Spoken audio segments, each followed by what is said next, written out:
প্রবাসীদের কথা বলেন, জরিপ করেন। সৌদি, কুয়েত, কাতার, বাহরাইনে যত প্রবাসী চাকরি করতেছে, আমি কখনই প্রবাসী ভাইদের কষ্ট দেওয়ার উদ্দেশ্যে বলছি না, তারা কোন লেভেলে চাকরি করতেছে, কোন লেভেলে। এমনকি ইন্ডিয়ান, পাকিস্তানিদের চাইতেও নিম্ন লেভেলে আমাদের বাংলাদেশি ভাইয়েরা চাকরি করে। অন্তত ইন্ডিয়ানরা তো অন্তত দুবাইয়ে গেলে হোটেলের ম্যানেজার পোস্টে অন্তত ইন্ডিয়ানদের পাবেন। যে যত দুবাইয়ের হোটেল আছে, রেস্টুরেন্ট আছে, সবগুলোর ম্যানেজার পোস্টে অন্তত ইন্ডিয়ানরা আছে। আর শুধু পরিষ্কার পরিচ্ছন্নর কাজে কারা আছে? আমরা আছি।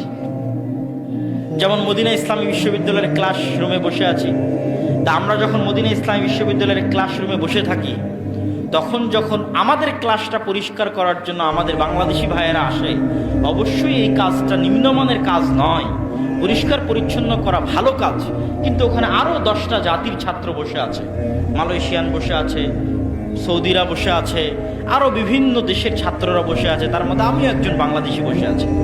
তো ওখানে শিক্ষক হিসেবে এসেছে এক দেশের নাগরিক, হয়তো আর এক জায়গায় আর একটা দায়িত্ব পালন করছে আর এক দেশের নাগরিক, কিন্তু পরিষ্কার পরিচ্ছন্ন করতে এসেছে কোন দেশের নাগরিক? বাংলাদেশের। এটা হচ্ছে আমাদের জাতিগত অবস্থান। আমরা যে শিক্ষিত নই এবং আমাদের যে শিক্ষা দীক্ষা নাই তার প্রমাণ, তার জ্বলন্ত উদাহরণ যে মুসলমানদের কাছে শিক্ষা দীক্ষার গুরুত্ব নাই।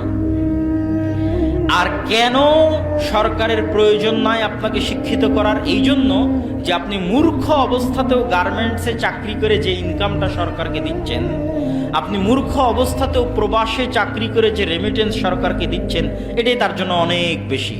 সুতরাং আপনাকে শিক্ষিত করে অনেক উপরে নিয়ে যেতে হবে, এই চিন্তা কারো নাই, কারো মাথায় নাই। বরং সেই যতটুকু শিক্ষা দীক্ষা আমাদের দেশে ছিল, ততটুকু শিক্ষা দীক্ষাকে কিভাবে ধ্বংস করা যাবে, যত সামান্য পরিমাণ শিক্ষা আমাদের দেশে ছিল সেটাও কেমনে ধ্বংস করা যায়।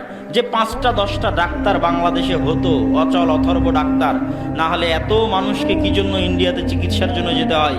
তো যে 5টা 10টা ডাক্তার জন্ম দেওয়ার মতো ক্ষমতা বাংলাদেশের মেডিকেল কলেজগুলোর, 6টা গবেষক জন্ম দেওয়ার ক্ষমতা বাংলাদেশে ঢাকা, রুয়েট, বুয়েট বিশ্ববিদ্যালয়ের ছিল, যে 5টা 10টা ইঞ্জিনিয়ার জন্ম দেওয়ার ক্ষমতা বাংলাদেশের স্কুল কলেজগুলোর ছিল, আজ থেকে 15-20 বছর পরে যেন আর একটাও ডাক্তার বের না হয়, আর একটাও ইঞ্জিনিয়ার বের না হয়, আর একটাও গবেষক বের না হয়, আর একটাও শিক্ষিত মানুষ বের না হয়, সব যেন গণ্ড, মূর্খ, অজ্ঞ আর পশু বের হয়, তার ব্যবস্থা করা হয়ে গেছে।